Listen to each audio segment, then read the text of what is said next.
Greene of Georgia had pressed ahead with her long-shot effort despite pushback from Republicans at the highest levels who are tired of the political chaos.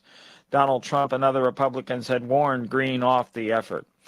A Georgia appeals court has agreed to review a ruling allowing Fani Willis to stay on the Trump election case. An attorney for Donald Trump says the former president looks forward to presenting arguments to a Georgia appeals court that will review a ruling letting DA Fani Willis keep prosecuting the election interference case against him. Trump and some other defendants had tried to get the Fulton County DA removed from the case, saying her romantic relationship with Special Prosecutor Nathan Wade created a conflict of interest. The judge overseeing the case ruled Willis could continue if Wade stepped aside, which he did. I'm Julie Walker. Britain and Russia are engaged in a new diplomatic spat. Britain says it's expelling Russia's defense attaché after accusing him of being an undeclared military intelligence officer. The move is one of several measures taken by the UK against Moscow over what it calls malicious activities. Home Secretary James Cleverly has accused the Russian government of reckless and dangerous activities across Europe, adding Russian spies have targeted members of parliament through hacking and had leaked trade documents for governments to take away the diplomatic status of several Russian-owned properties, which, it says, could have been used for intelligence purposes. I'm Charles de Ledesma. On Wall Street, the Dow up by 172 points, the Nasdaq dropped 29, the S&P 500 off a fraction. More on these stories at townhall.com. Relief factor, pain relief that's natural, pain relief that works, and pain relief that attacks the source of the pain. That's the experience of tens of thousands of Americans who are taking Relief Factor right now. See their incredible video endorsements at relieffactor.com and then order your 3-week quick starter pack for just $19.95. That's less than $1 a day. Find out if it can work for you like it works for me by ordering your 3-week quick starter pack today. Relieffactor.com, relieffactor.com. Be the next success story. Progressive knows when you own a boat, life on land is a tough sell. Come on down to Land. The place where you can do so much walking. You can walk to work, the bus stop, or the gym, where you can pretend you're walking up an endless flight of stairs. Even when you're flying somewhere, you can take a really long walk through the airport. It's Land. Life on a boat is way more relaxing, and it's even more relaxing when you protect your boat with Progressive, America's #1 boat insurer. Progressive Casualty Insurance Company and Affiliates, #1 rating based on 2022 boat market share data from ratefilings.com. Here's the Wall Street Business Report. Stocks drifted to a mixed close as Wall Street remains in a low. Uber Technologies slumped after reporting worse results in the latest quarter than analysts had expected. Shopify tumbled after giving a forecast for slowing revenue growth. Lyft and Arista Networks revved higher after topping expectations for profit and revenue. Treasury yields rose in the bond market. The Dow was up 172 points today to 39,056. The Nasdaq lost 29 to 16,302. The S&P 500 dropped fractionally to 5187. New York oil rising 61 cents to $78.99 per barrel. For the Wall Street Business Report, I'm John Scott. News and analysis at townhall.com. On Point Weather is made possible by our friends at Palmetto Citizens Federal Credit Union on 107 The Point. Here's tonight's forecast. We're not cooling down too much this evening. Muggy conditions, a low of just 73. Tomorrow, a high of 88 to go with some heavy rain in the afternoon. Thunderstorms, downpours likely. Cooler on Friday, more rain and a high of 82. While the weekend looks great, sunshine, highs in the upper 70s. I'm Cal Moss with your On Point local weather.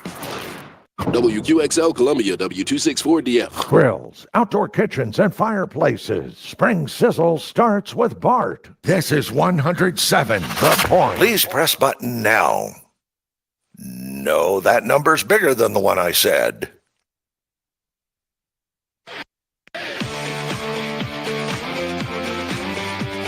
This is Sports Talk with Phil Kornblut and Chris Bergen.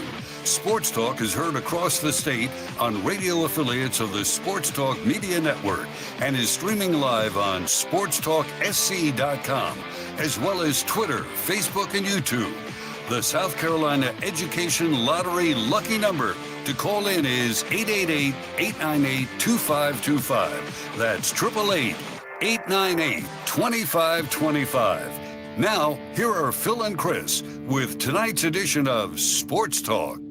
All right, welcome in, everybody. It is Sports Talk on the Sports Talk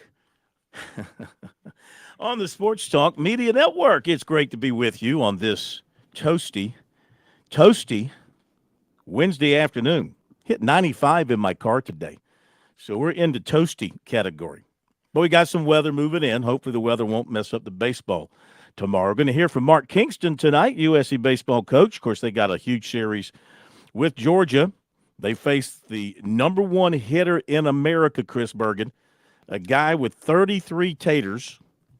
I don't mean Clemson fans. I mean 33 home runs. He got 33 home runs and 459 batting average. I think he leads America in batting average and home runs. He's like in the top 10 in runs batted in.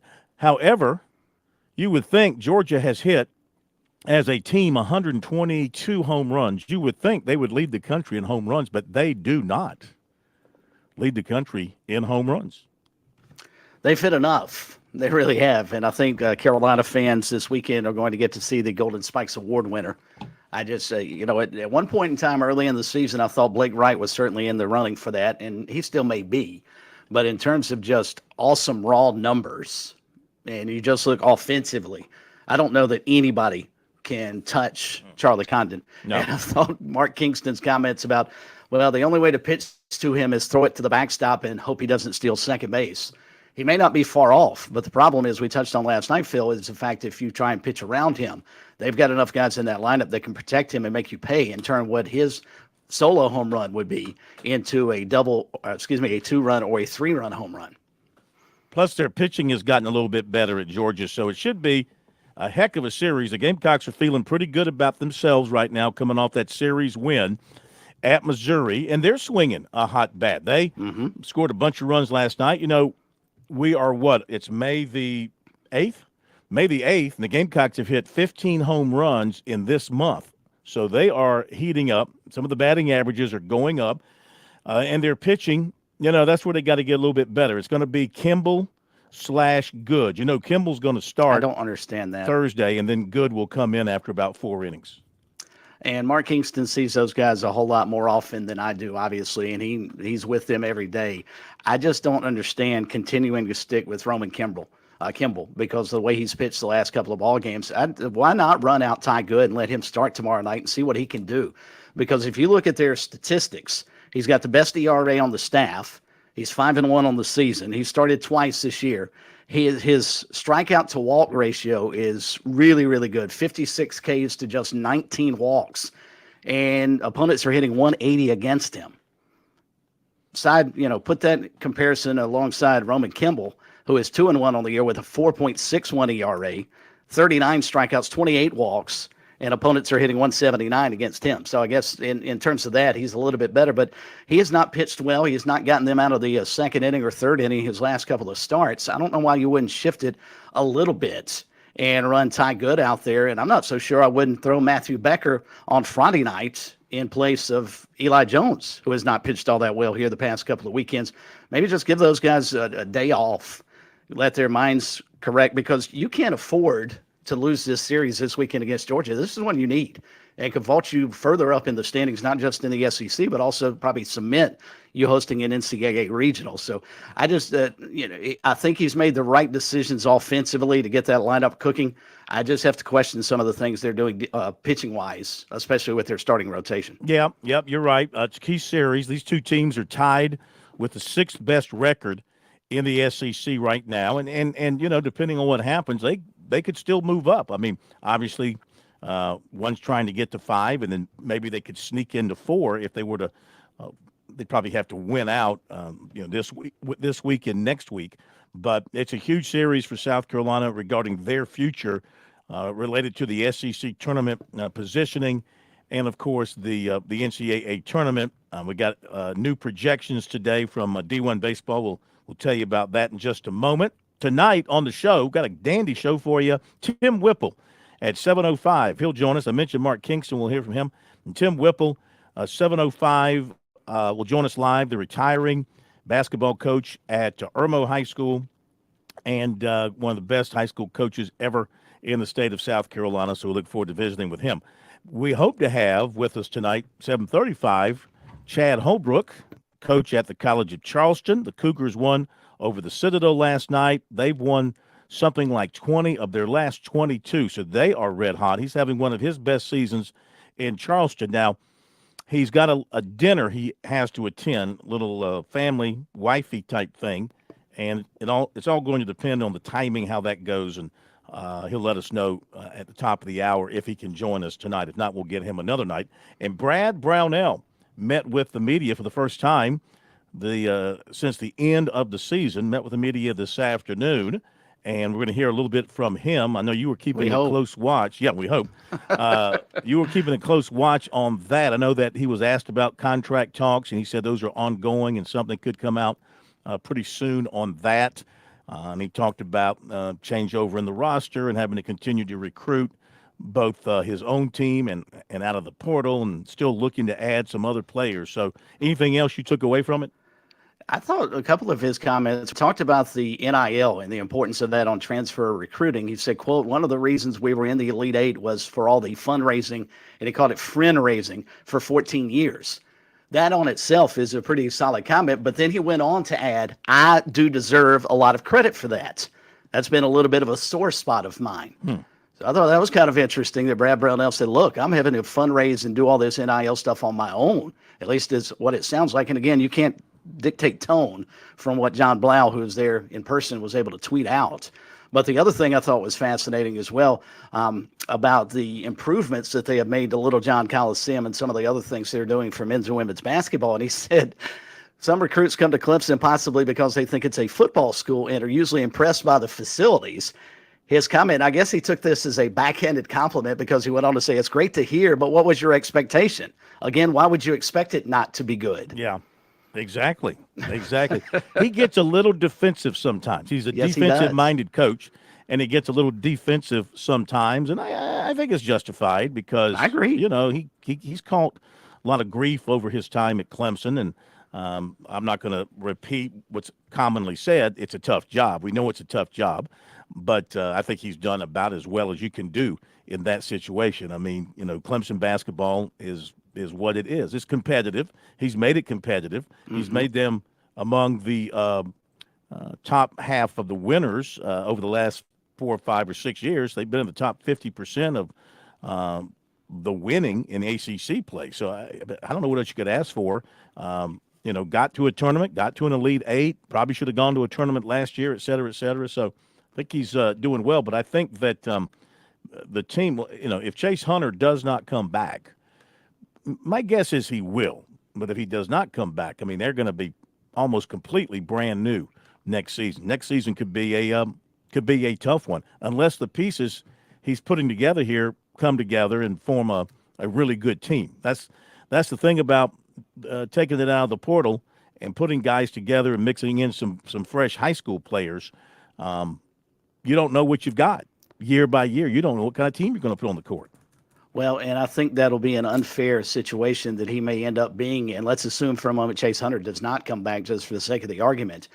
They would have virtually had to rebuild their entire roster. And if they struggle next year, you will have the people who, regardless of what Brad Brownell does, heck, the guy could come out and find a cure for cancer, and there would be people saying, well, why didn't you get it sooner? I mean, I don't know that there are certain portions of the Clemson fan base he's never going to please unless he wins the national championship, and then that may still not be enough. But I think if they struggle next year because of the turnover in the roster, you'll hear from that portion of the fan base saying, see, I told you so. So an Elite Eight appearance, but he can't follow it up. He can't go back-to-back. He can't string together consistency, which I think is a false narrative because he's done that. Especially here of late. But I just, I think it's going to be a tough road to hoe for him to next season if a guy like Chase Hunter does not come back, considering he's already lost P.J. Hall to the NBA draft. He's lost R.J. Godfrey, Josh Beadle, Jack Clark, some of those other guys who have jumped in the transfer portal. I mean, it's not only a tough job just to go out and beat the North Carolinas and Dukes of the world, it's also a tough job reselling your recruits to stay at Clemson and help continue to build that program. Yeah, absolutely. Clemson baseball, they play at Wake Forest tomorrow. No, they start on Friday. Friday. South Carolina and Georgia. I think most of the SEC teams are maybe playing on Thursday to avoid playing on Mother's Day. But that would be my assumption. Yeah, but and I think Clemson missed an opportunity with them playing. And I realize they don't get to set the ACC schedule, but them being in Charlotte last night, they could have just bust on up to Winston-Salem, started the series tomorrow night. Yeah, but they don't make that call. No, either the ACC or Wake Forest does. But last night, and this again, Clemson, beautiful record, and they're finding ways to win. But man, do they play with fire quite a bit. I mean, it's one thing, they're proud of their ability to come from behind, but then again, you shouldn't be having to be in a position to come from behind so often and putting yourself against the wall like that. I mean, they had a nice lead last night. Their bullpen was not good again last night, and I have to question how far this team can go. I know they got great offense. I know they can play pretty good defense. I got to question how far they can go with this pitching the way it's been going on the mound for them here of late. That would be a major concern if I'm Eric Mackich, and he's not going to say that because he's got to be proud of what his team does in terms of comeback wins like last night. This should not have been a situation, but also just the two-out hitting. Again, last night, they're in a hole in the ninth inning, probably going to lose that game to UNC Charlotte, and they find a way to get a couple of runs with 2 outs in the ninth. And then able to hold it off in the bottom of the inning to win. That works for you in the regular season, but Phil, I think where that might start to bite them in the backside, they get into a regional. If they're trailing late because the middle relief has blown a lead, then the pressure starts to creep in on them. Gosh, we haven't gotten out of a region since the early 2010s. We've got to find a way to win this regional. And then you start, I don't think, play with as much confidence nor as free as that team does. You watch them right now, and they look like they don't have a care in the world, down a couple of runs in the ninth inning with 2 outs. They've done it enough where they believe they're going to come back and win. Problem is you get into postseason when the margin for error is so slim, you get in that situation and you wonder how the pressure might affect them. Yeah, really. Well, they are a team.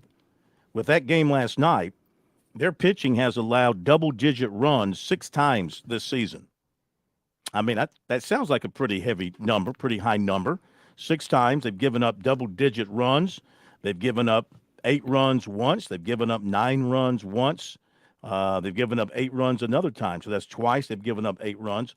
So, I mean, look, I know teams give up runs. This seems to me like their pitching staff is not really getting it done at a high level to represent a team that is now 37-10 and ranked as high as number 2. We'll see what happens when they get to the postseason when it really matters. Maybe they will just mash the baseball and outscore everybody and advance that way.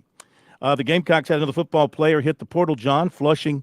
Can we get the flush real quick here? By the way, I have to credit Josh Cohen, our producer extraordinaire, because I walked in here a couple of seconds behind schedule, and he went and got me my little stand here for the camera and put the backdrop behind me. And this is a big day for Josh. He doesn't know this. I'm going to announce this right now. Today, Josh, it's a big day for you, son. You officially were put into my speed dial on my phone. So, oh wow, it's very illustrious honor. So congratulations, well deserved. Thank you. Yeah, I got something for you. All right. What you got? Yeah. So we got a Gamecock in the Porta-John and being flushed out of the Gamecock program. A guy who I thought when they took him from UAB, everything about him looked like player. Looked like he was going to be a player for the Gamecocks, but it didn't work out for them, and he announced that he is going to be transferring.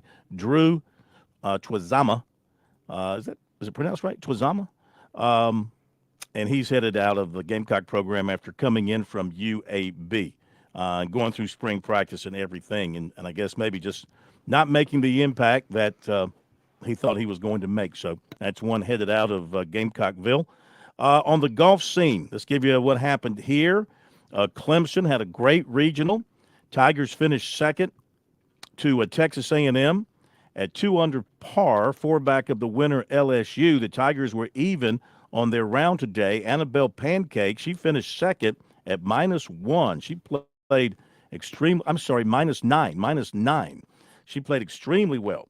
So the Tigers are advancing. South Carolina, they had to grind today. At one point, they were in 7th during the round, but they got it together, and they finished 4th in their regional, tied for 4th.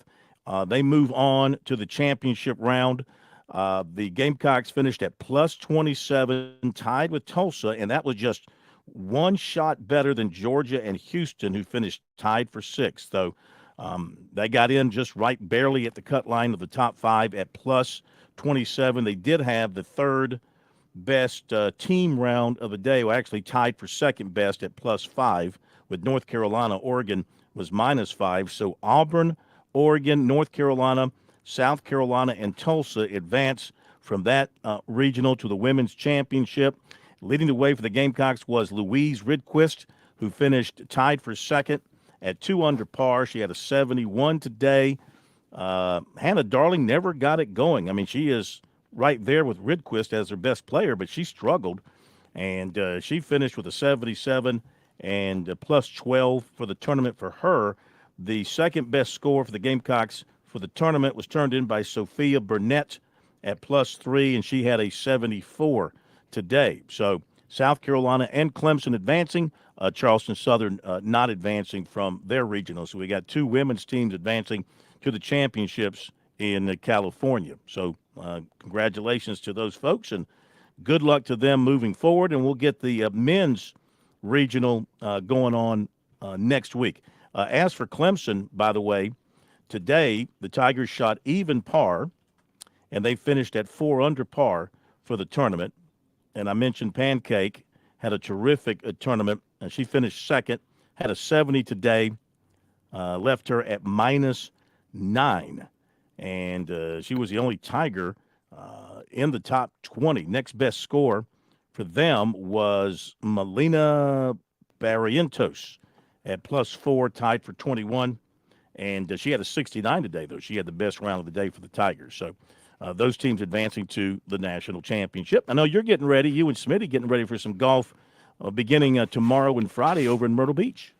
Yeah, looking forward to being over at the Myrtle Beach Classic on Friday afternoon. We'll be down there. We'll broadcast live the hour portion of the show from over there. May have to track down George Bryan and bring him on with us as well, so that'll be fun. But, yeah, looking forward to another PGA Tour event here in South Carolina along the Grand Strand. I think the Dunes will do a terrific job of putting that tournament on, and they start, I believe, about 7:30 in the morning, be when the first players go off, I'm assuming, number 1 tee tomorrow. Yeah, they'll probably go off both because they got, I think, a big field. I would imagine they're going to go off 1 and 10 to get everybody in, just my guess. You guys will be out there for the, like the traditional, like they do at the Masters. Don't they have, isn't Alan Smothers among those who'll be out there hitting the traditional first tee shots for this long-standing golf tournament? I think that'd be great. He could actually, because he does morning radio, he could actually broadcast his show from the first tee box and, whack one down the fairway. Be great. Well, I doubt it goes down the fairway. But I bet you he'd have a cigar in his mouth and he'd be wearing Bermuda shorts. Oh, there's no doubt about that last part for sure. Would be my guess. All right, couple of other things. We'll get to your phone calls. 888-898-2525 is the number. South Carolina Education Lottery lucky number for you here on Sports Talk. We had some congressional action today about NIL.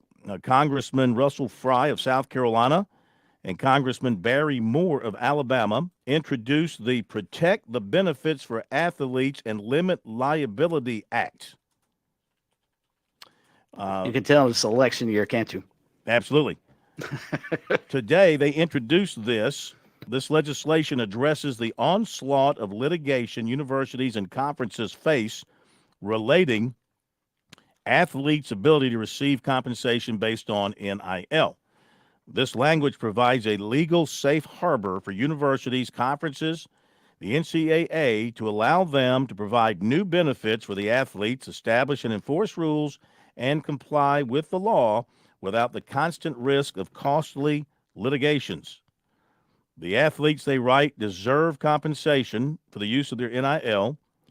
The act is intended to accompany broader legislation establishing a national framework that secures athletes' rights to receive compensation and sets a federal standard with guardrails in place. So I take from this probably good stuff. I know we joke about these people getting involved in this. They got, in the case of Russell Fry, they got bigger fish to fry. Hello.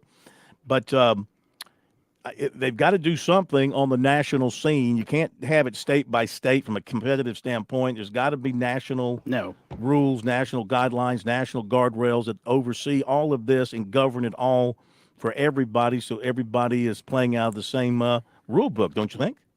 I agree. But the last people they need to be dealing with are senators and congressmen from Washington, D.C. But I get it. It's got somebody, they're going to have to. I just know they'll mess it up. They've proven that time and time again. You let the government get involved with anything and they screw it up.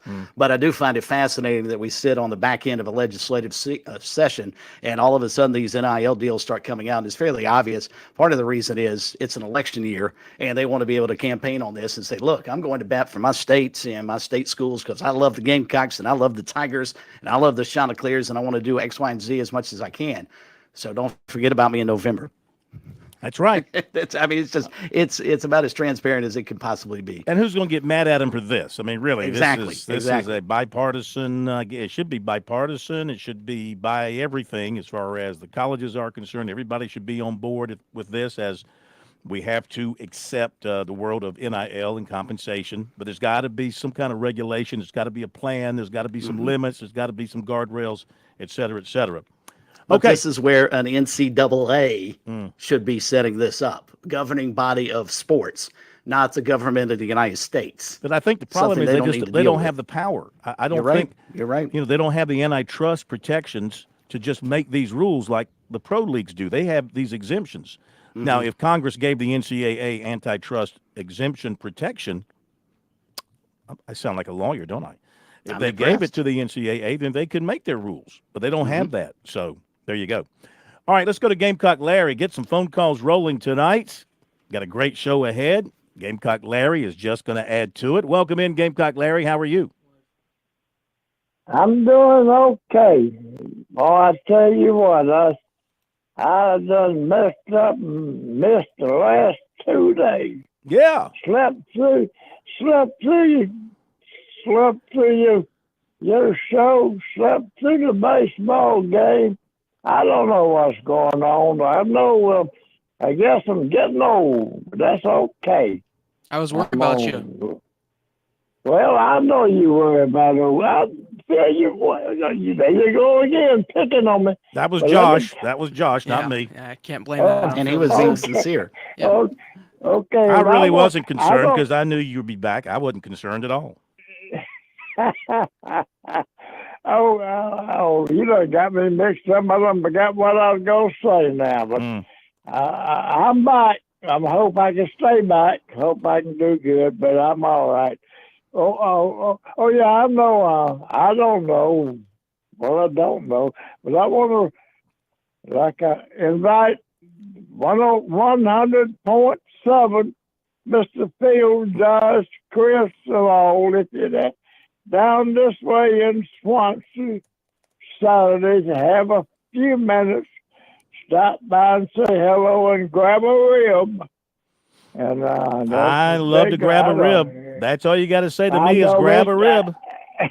I know it's a busy weekend, Darlington, Mother's Day. I know all that, but like I say, that's the only time I don't know what they're doing, but that's what they say.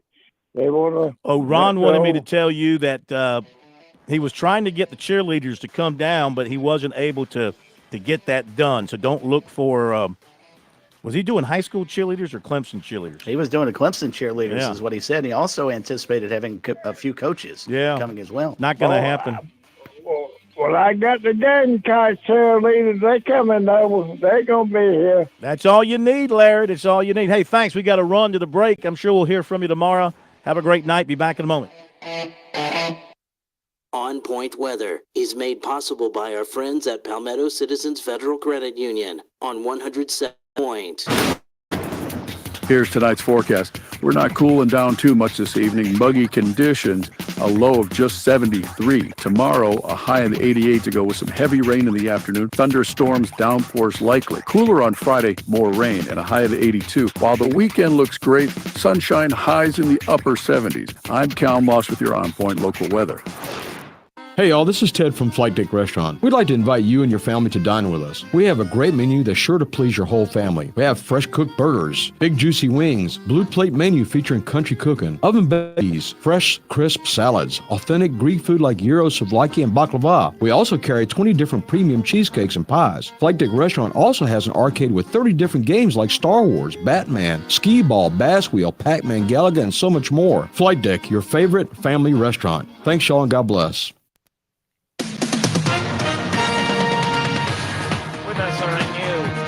Keith Peters reporting the House has tabled Georgia Congresswoman Marjorie Taylor Greene's effort to oust House Speaker Mike Johnson.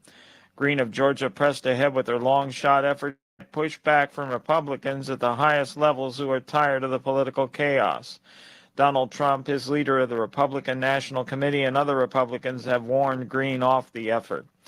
At least 8 tornadoes have touched down in Ohio and 3 have been confirmed in Michigan as severe storms barreled through the central U.S., killing 1 man in Tennessee when a tree toppled onto a vehicle he was in. The National Weather Service says confirmed tornadoes touched down Tuesday in Ohio, including 5 in Warren County in the state's southwest region. On Wall Street, the Dow up by 172 points. More details at srnnews.com. Families of all backgrounds want options when it comes to their children's education. Education scholarship accounts provide the flexibility and freedom necessary for parents to tailor their child's learning experience according to their unique needs. In fact, 75% of South Carolina voters believe education scholarship accounts should be made available to all families, regardless of income. And there's a bill sitting before the South Carolina State Senate that would do just that. And you can make the difference. Call your state senator today and urge that senator to put students first in South Carolina by expanding access to educational scholarship accounts. The time is now to support South Carolina students. For more information, visit southcarolinaschoolchoice.com. Again, that's southcarolinaschoolchoice.com. Paid for by Americans for Prosperity, South Carolina. Hey, pool owners. It's time to get your pool ready for summer fun, and at Jack Oliver's Pool, Spa, and Patio, we make it easy. We have everything for salt and chlorine pools, including chemicals, equipment, and accessories. But our best item is our knowledgeable staff. They're trained and ready to answer your questions so you can do it right. Shop online at jackoliverpools.com and have everything delivered to your door. Get your pool ready with Jack Oliver's Pool, Spa, and Patio, 3303 Forest Drive at jackoliverpools.com. Great things don't happen all at once. Big dreams take time. And when it comes to saving for college, it's those small that make a difference. I'm State Treasurer Curtis Loftus. Future Scholar, South Carolina's 529 college savings plan, is designed to be taken step by step. You can start with any amount, contributions are tax deductible, and earnings grow tax free. So why wait? Discover the smart, easy way to save for college at futurescholar.com. As we celebrate 10 fantastic years at Sweet Comfort Services, we're cooling you off with unbeatable deals on all SEER 2 and high-efficiency AC equipment. Hey, Point family, mention this ad and get a thorough spring maintenance check from non-commissioned techs for just $95 for your first system and a chill $45 each additional system. Look us up at sweethvac.com or call us at 331-8143. Celebrating a decade of keeping you cool and comfy. That's the Sweet Comfort promise. Remodeling. Just the thought of it can be a little scary. I'm Eddie Springer of Treycal Builders, and we understand. Many of our clients come to us after a bad experience, from no-show contractors to shoddy work. We've seen it all. Treycal is different. We do first-class work quickly, cleanly, and affordably. With remodeling's easy. Call 360-8211, 360-8211, or visit trecalbuilders.com. Quality from start to finish. She is the track too tough to take. The lady in black. She's got a thing for tradition, a hankering for history, and she sure likes a good challenge. Well, when Throwback Weekend comes to town, she'll get exactly what she wants and play extra hard to get. These guys are going to have their hands full. Shall we dance? Fish a Throwback Weekend of NASCAR, May 10th through the 12th. Get your tickets now at darlingtonraceway.com.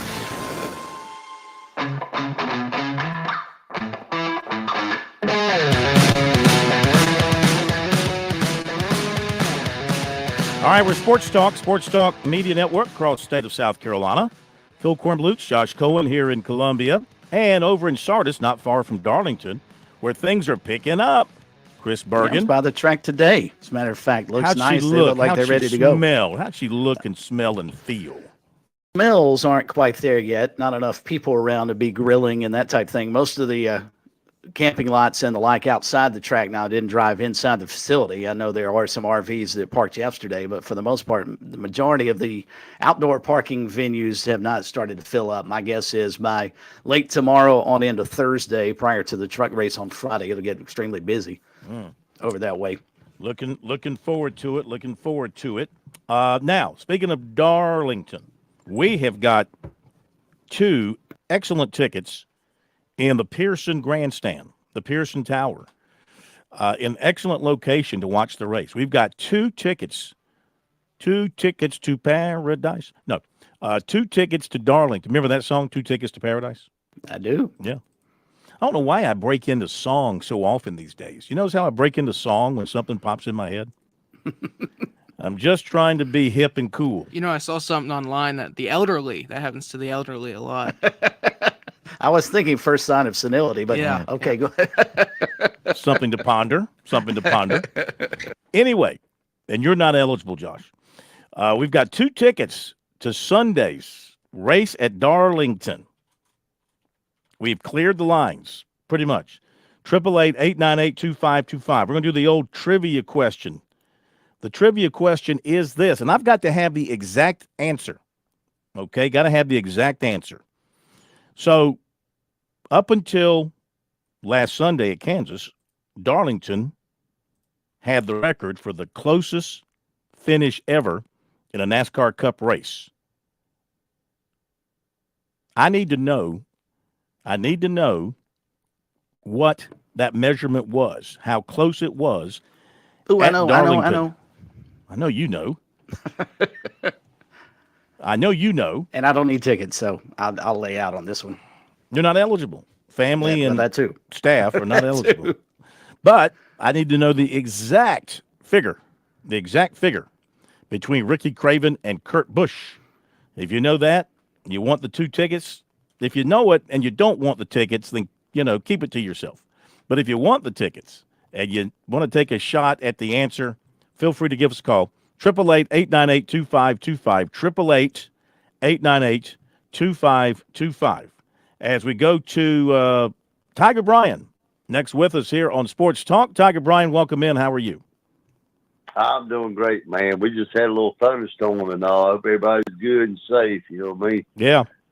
Come through here. Yeah. Man, I was fishing this morning, and them cicadas things, man, they were screaming their heads off this morning at 7:30. I was brim fishing. I mean, dang. Yeah. Does it make it more difficult to catch the fish when those varmints are making noise? No, it don't bother me, Corn. I'll be steady fishing now. I'm a serious fisherman now. Right. Yeah. I understand. I'm a big BSer, but I'm a serious fisherman. Now let me ask you this. Now, is it just you and the fish going one-on-one, or do you use things like a depth finder and sonar and things like that to look for the fish? No, I don't do depth finder. Okay. Most time Miss Tiger Brown out fishes me, you know what I mean? Yeah. Yeah. She's got the happy wife, happy life, you know what I mean? I'll give her all the good rods. So she's got the knack. She's got the knack for dropping the line. Yeah, she catch them. Oh, she catch them, man. She just won't take. When they biting, I'll let her. I'm a pool boy at the house, grass cutter and all that. But when fishing, I'm a fish boy. I take fish off. Yeah, but we catch and release. We don't eat. Yeah. You keep some of them, don't you? Yeah, sometimes. Yeah. Faithful inside. What was it like for you? I remember what it was like for me the first time I gutted a fish.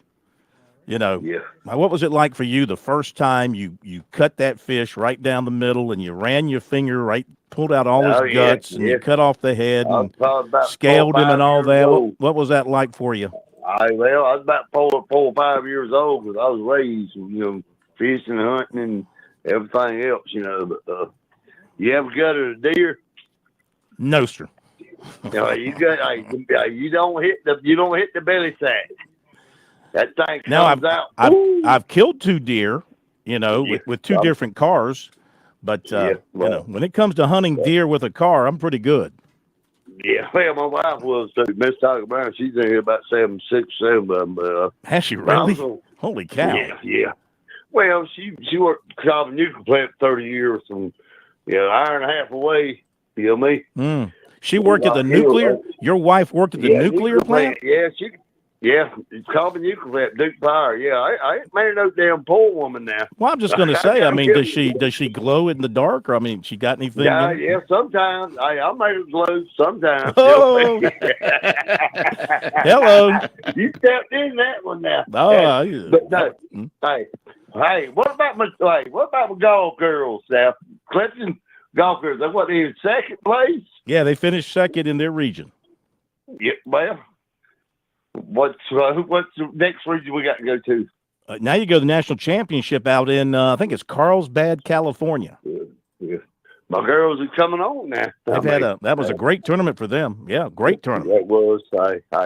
And I tell you what, I'm glad Beamer finally named a quarterback because you know what? If you have that, if this, if that, you need to name your quarterback. I don't care what team you're playing for. And give confidence in the whole team. You know what I mean?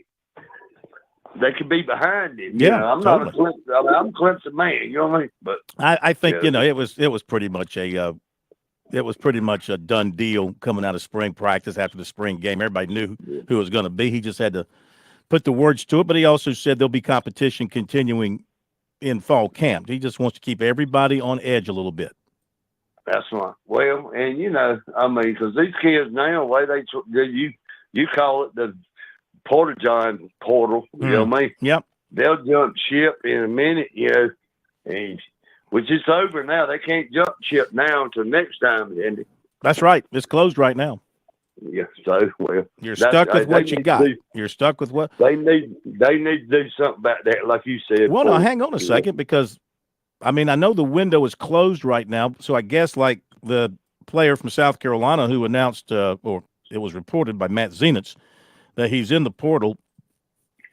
I thought that window to enter was closed. I have to go back and look at my calendar for football and see, maybe he plans to do that when the next window opens. That's probably going to be the case. Well, and my baseball team's playing lights out. So I don't know what day it is, really. Yep. They're getting through it. I still, and we got to run. Thank you very much. The football window opened on April 16th and closed on April the 30th.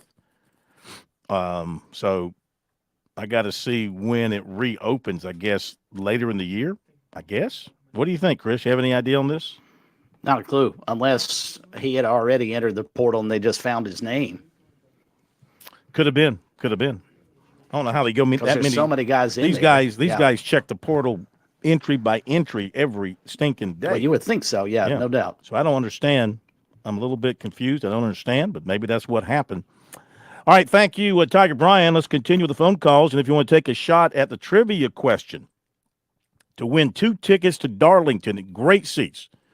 We don't mess around on Sports Talk. We're not giving you crap, okay? You're getting seats that you would love to have, okay? You got my word on that. I need to know, what was the distance in the closest finish ever in a NASCAR Cup race up until Sunday at Darlington, 2003, Craven and Busch? What was the measured difference between the two in seconds? Got to know the exact number, exact figure. If you can tell us that, you win the tickets. We go to Chuck in Florence next with us on Sports Talk. Welcome in, Chuck. Hey, how are you? Hey, we're terrific. How are you? Doing well. You was the guy I know I got to answer the trivia question, but was the guy a graduate transfer? Because if he was, he could enter the portal that time at any time. Oh, great Good point. Good point. I just don't know if he's a graduate transfer. He And might. they also He might said be. that- He might be. That's a good point. Yeah, some of them they said that had already entered. I guess they must not have entered their name. It must have told the school or whatever. Mhm. So maybe it's one of those guys. I'm not sure. But let's get to the trivia question because I listen to y'all's buddy all the time, and I hope he's right. I'm on there all the time with the bad boy. Yeah, it should be 3/100,000ths of a second. No, sir. No, sir. Ah. No, sir. No, he's wrong then. Okay. Well, I tried. Thank you. I appreciate y'all's time, guys. Yes, sir. Thank you very much. Try again. So close. And yet so far away. So And yet close, not anywhere near at all. So close and yet so far away. Let's go to Sam in Darlington. Oh, right there in Darlington. I guess Sam goes to all the races. Sam, welcome into Sports Talk. How are you? Hey, now. Hey. When they drop the green flag, my windows vibrate. I love it. How close do you live to the track? Well, actually, my brother lives about 2.5 miles from the track, and I'll often go over there with him and watch the race. And like I say, when they drop that green flag, boy, the windows vibrate. I've told people, if you've never been to a race, you got to go one time at least just to experience the rolling thunder, the rolling earthquake. That's a restart. There are two really cool opportunities in NASCAR. One is when they come out of turn 4 at Daytona, headed towards the line, just to feel the power at Daytona of guys going 190 miles an hour. And turn 1 at Darlington, standing on the photo tower in the turn when they start the race. The best place to watch a race. We can't stay up there long, but I mean, that's at the beginning of the race. There is nothing quite like it. TV, for those of you who have never been to a NASCAR race, TV doesn't do it justice. No. They do a great job with the coverage. They just can't translate the sound or the smell that Darlington does. You know, way back in the day before everything got restricted, I would go cover the race at Darlington, and I would go and stand. I could climb up the hill on what is now 3 and 4. I guess back then it was 1 and 2. It's now 3 and 4. But I would climb up that hill and stand right there at the wall. I would stand right at the wall, and I could feel the rubber coming off the tires. I would walk away. I'd have rubber all over me from coming off the tires. How cool was that? I mean, I really felt like I was right there in the race. I like to get as close to the wall when you could. Now they don't let you get that close. I like to get as close to the wall as I could back in those days. I'd sit on the inside wall on what is now the backstretch. I would sit on that inside wall that separates what used to be a pit road from the track. I'd sit on that inside wall, and the cars would be going right past us. You could almost reach out and touch them. They don't let you do that now, of course, lawsuits and everything. What else you got? Sam, you taking a shot at the trivia question? Yep. I could have Googled it, but No, don't cheat. Let's be honest. Absolutely. Let's be human intelligence here for once. I'm gonna guess. Let me tell you a quick Darlington story. Go ahead. First time I went to the race, probably 15 years ago. I wanted to go to the race. I had a buddy that supposedly worked at the track and was going to hook us up with some tickets. And at the last minute, he didn't show up. So we went to the ticket window, and my wife and I wanted to go to the race. And they said, well, we got a few seats left. I said, I don't care where it is. I want 2 tickets. So they were on the very front row, and you couldn't see anything.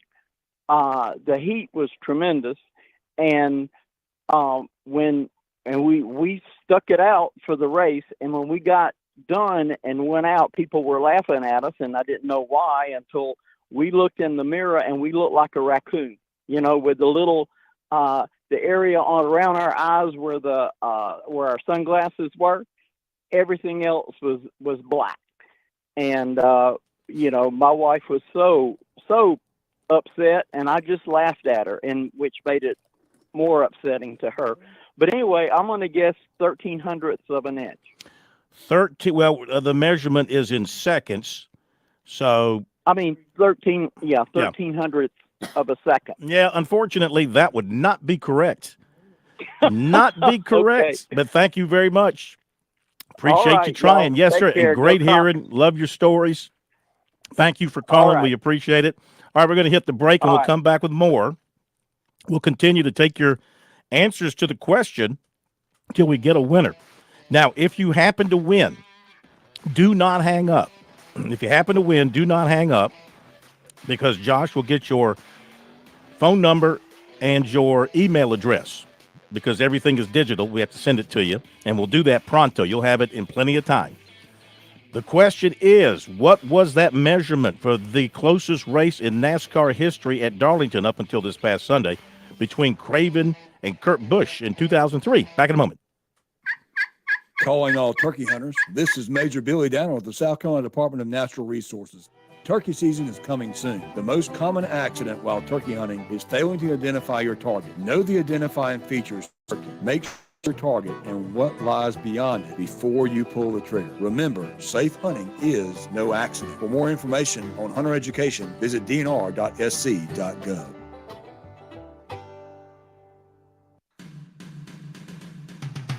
Relax. Winter is finally over. It's time to get ready for a season of adventure. Escape the ordinary and get out on the road with an auto loan from Founders Federal Credit Union. From city streets to off-road trails, your journey begins here. Our low fixed rates can get you on the road in a ride that fits your lifestyle and budget. No payments for up to 90 days. You can apply early for a pre-approved spending limit before you even start shopping. Let a Founders representative be your trusted advisor to make sure your purchase makes sense for you and your finances. Ask for a free auto insurance quote for a personalized plan to protect your purchase. Founders also offers mechanical breakdown protection that is competitive with most warranty plans available at dealerships. Head over to one of our 40 convenient office locations or visit foundersfcu.com to apply for an auto loan today, or to see if you qualify for membership with Founders. Membership application required. Terms and conditions apply. Stay tuned. More Sports Talk is coming up on the Sports Talk Media Network. She is the track too tough. She's got a thing for tradition, a hankering for history, and she sure likes a good challenge. Well, when Throwback Weekend comes to town, she'll get exactly what she wants and play extra hard to get.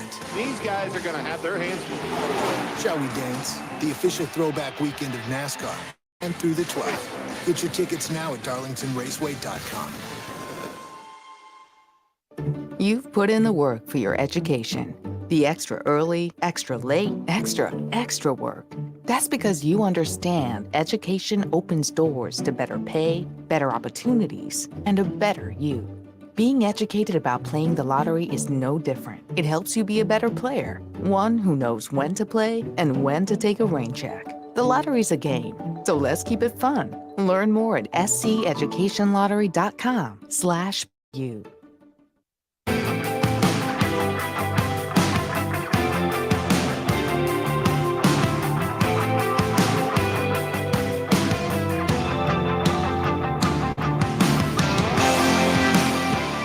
Hey, if you haven't made that phone call yet to Jimmy Smith at James Smith Realty to get yourself booked in a great place, a house or a condo for your summer vacation, make that call in the morning. Heck, make it right now. He'll take your call. 843-237-4246. Beautiful Myrtle Beach, beautiful Garden City, beautiful Surfside, beautiful Pawleys, beautiful Litchfield. They all await you.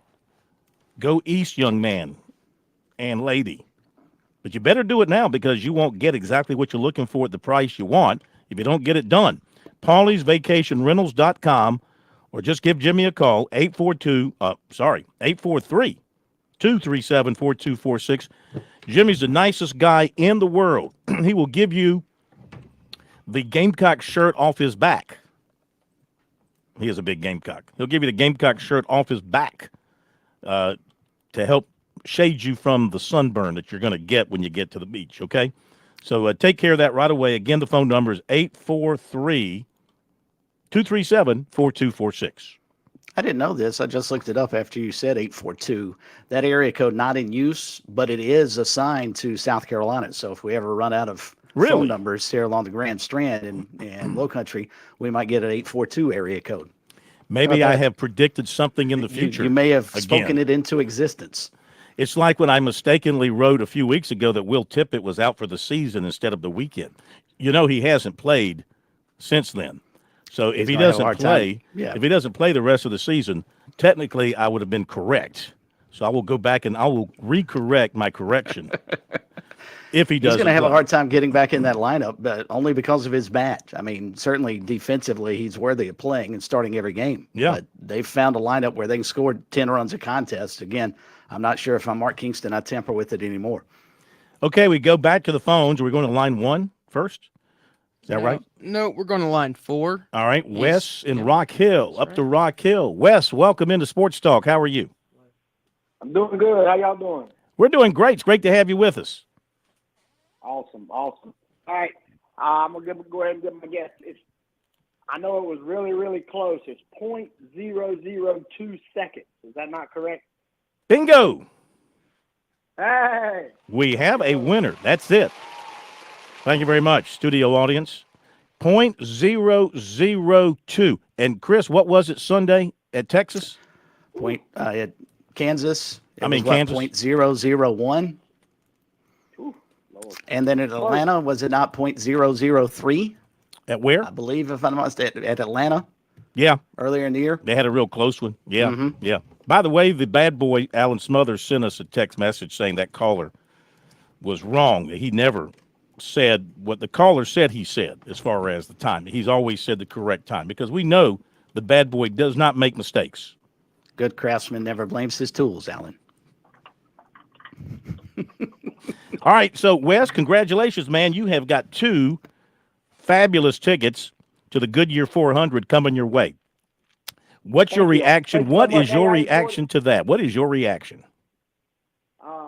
I'm excited. I can't wait. I've never been to Darlington. Been to Charlotte a bunch of times. I've never been to Darlington. So, and I really enjoy the show, man. Listen, I stream y'all, so I can't even hear myself because I stream y'all, every night. So I enjoy it, man. Thank y'all. Well, we thank you. Of course, you can get us right there in Rock Hill on WRHM 107.1. I do, but a lot of times they play the Gamecock games, and I'm Tiger. I'm not. I know we got Tiger Bryan, but I'm Tiger West. Tiger so West. I ain't listening to no Gamecock game. I hear you. Well, you hang on, and friendly Josh will get your email, and then you look for an email from us later tonight, and you'll have your tickets. Hey, thank y'all so much. I enjoyed the show. Thanks. Thank you, pal. Appreciate you playing along. Thank you.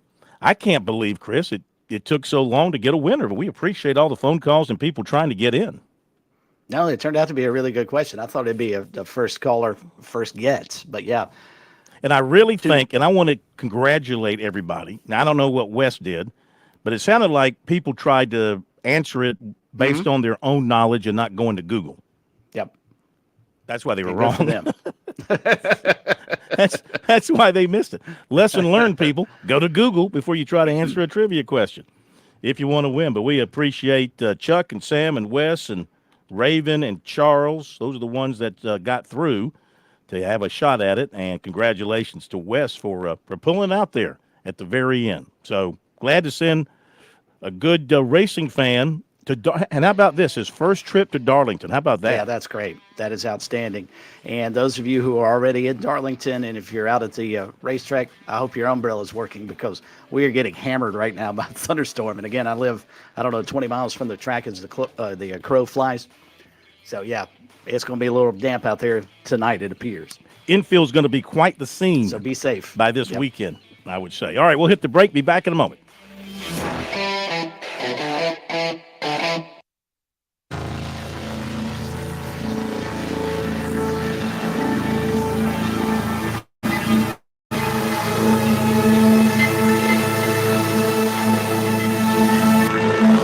WQXL Columbia, W264DF. Grills, outdoor kitchens, and fireplaces. Spring Sizzle starts with Bart. This is 107 The Point.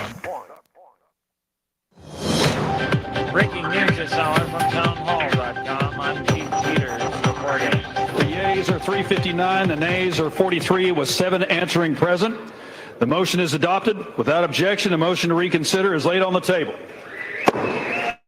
And so Congresswoman Marjorie Taylor Greene's effort to oust Speaker Mike Johnson went down to defeat. Republicans had warned Greene off the effort, but Greene wanted to rebuke Johnson after passage of a foreign aid package with funds for Ukraine as it fights Russia.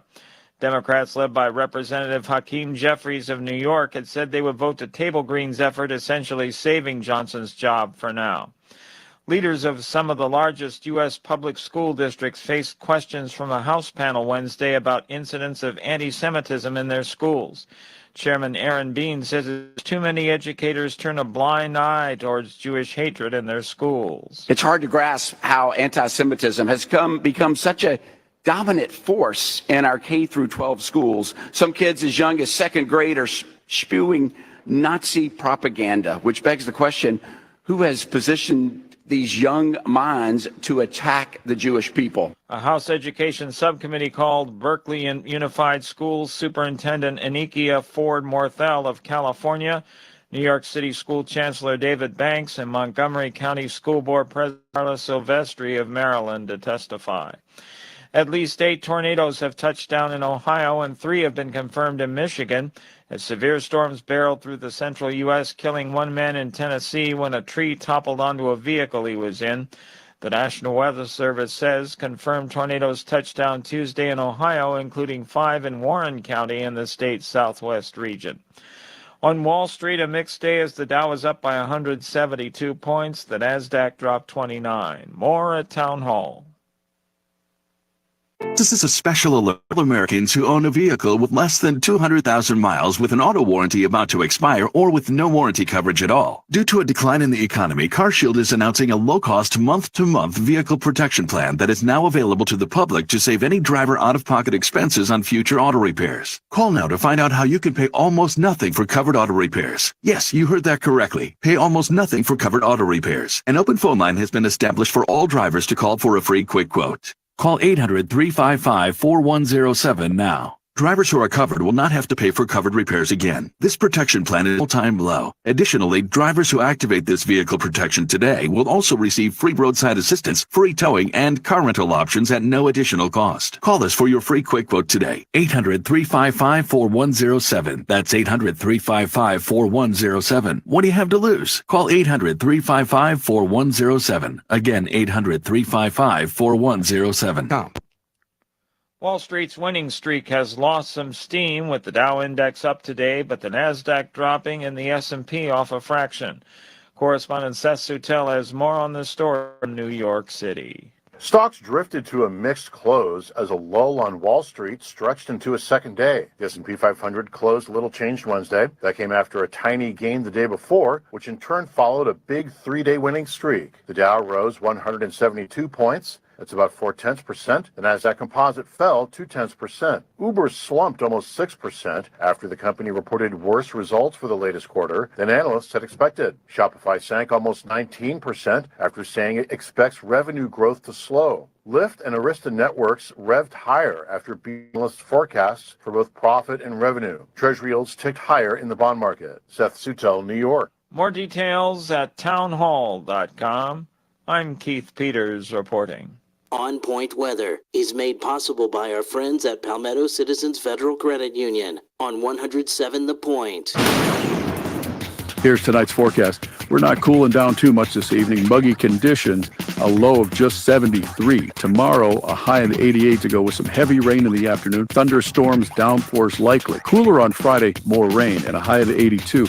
Weekend looks great. Sunshine, highs in the upper 70s. I'm Cal Moss with your On Point local weather. WQXL Columbia, W264DF. Grills, outdoor kitchens, and fireplaces. Spring Sizzle starts with Bart. This is 107 The Point. Ooh, I like when you press that one.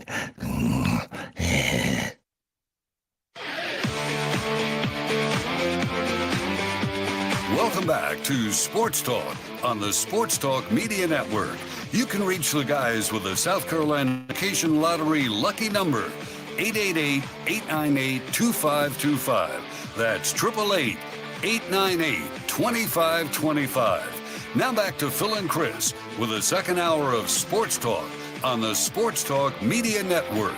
All right, welcome back, everybody. Good to have you with us on this Wednesday night. Congratulations once again to Wes and Rock Hill, who won the 2 tickets to Darlington. He's going to have a blast. It's raining cats and dogs here in Columbia. It's raining pigs and elephants in Darlington and Sardis, right? Really coming down? Lining up 2 by 2 as we speak, as a matter of fact. And Phil, I don't know if you could hear it, but turn it is getting really, really loud. Yeah. I mean, it's yeah. I hear it coming down like really loud. Absolutely. But we shall soldier on here on Sports Talk as long as the electronics holds up.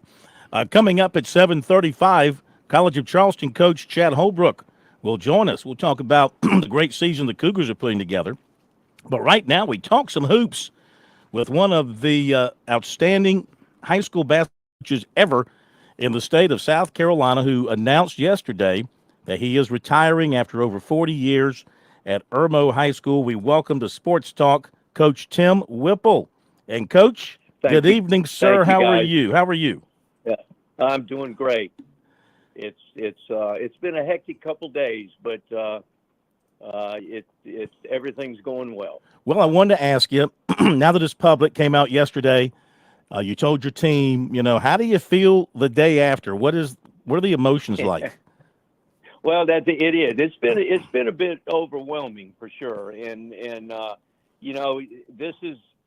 I guess people might retire several times. I certainly don't plan on that. So when you do something once in a lifetime, it's not an easy thing to do. So I have no reservations, but at the same time, I know this is not going to be something that I'm going to be able to just brush on by. You don't do something your entire life and then it'd be easy just to stop it and everything's going to be fine. I understand. I mean, I think about you from your days in high school in Columbia, and then you go to Erskine, where you're a standout there playing with Red Myers, and then you get into the coaching world at a very early age and quickly work your way up into the ranks. And, 40 years goes by in a flash, doesn't it? Well, unfortunately, yes. but obviously there's a whole lot of unbelievable memories, and certainly, like many, I'll take that into my retirement. For sure.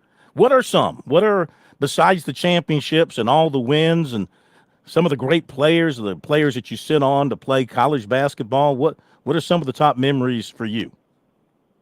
I think, and it's not something that I say lightly. Obviously, if you have a career and you don't have a whole lot of success in that career, then that kind of puts you in a situation where you don't have a good taste in your mouth. So I am grateful for the career and success that we were able to have. But when it gets down to it, it's the relationships that you have with people. And I think that's the hardest thing about retirement. It's not the act of doing what you do, whatever that job is. It's the people and the relationships and getting. I have had the opportunity for over 43 years, just as a head coach at Irmo 43, to meet young men, women, parents, administrators, in-state, out-of-state, just had an unbelievable opportunity to grow and nurture relationships. And I think that's when it's all said and done, that's what you remember, the friendships that you developed for the rest of your life. Absolutely. Visiting with Tim Whipple, that kind of career, that's Phil Savage-like, that's John McKissick-like. I just think about, coaches who had extended runs at one school. Was there ever a time in your career where you were tempted to go to another high school or maybe take on a college job somewhere? There was a couple situations that came over the years that intrigued me, and but there's a reason. Irma High School is certainly a little different now than it was back in 1980 when I started, but at the same time, it is an unbelievable place to work, and the support that I've had is what's kept me there the whole time, and certainly having some pretty good players has helped along the way as well. But it's just so many good memories. I would never dream of working anywhere else, and wouldn't have changed a single thing. Well, I mean, yeah, the list of outstanding players that you coached, is long, and I don't want to single out anybody at the expense of anybody else, but yeah. I will throw the name B.J. Mackey out there, and your days coaching him and watching him grow and develop to become not just a great high school player, great college player, pro player, and now a college coach. What do you remember about your days with B.J. Mackey? You don't win championships if you don't have great players. I mean, you have to have them. I mean, there's no doubt about that. You can only do so much, but BJ is without a doubt at the top of the list of many players that I've been fortunate enough to coach. Just totally driven as a player, a pleasure to be around. Worked every single day. His family is absolutely incredible. I actually talked to his son Justin today on the phone, and was excited to hear that he's doing well. And BJ, the exact same work ethic that he had as a player, he did as a student. He went into college, his professional career overseas, and then as an assistant coach, which he's done here in the last part of his life, he's had that same work ethic. And that's why he is successful. And all the people around him have a better chance of being successful when he's there. I love BJ and his whole family. Sure. Phil tried to avoid having to single out players, Coach, so I'm going to do it as well. If B.J. Mackey is number one on your list, how far down is Marvin Orange? Well, I didn't say he was number one. I said he was definitely at the top of the list. You can have a number of players at the top of your list. Marvin's one of the kind as well. I think one of the big thrills I had was just recently I was inducted into the Irma High School Athletic Hall of Fame, and beside me sat Marvin Orange and Pat Marshall. And it was just a wonderful experience for me to have those two young men with me. I mean, just outstanding, not only players, but people. And I've been extremely fortunate.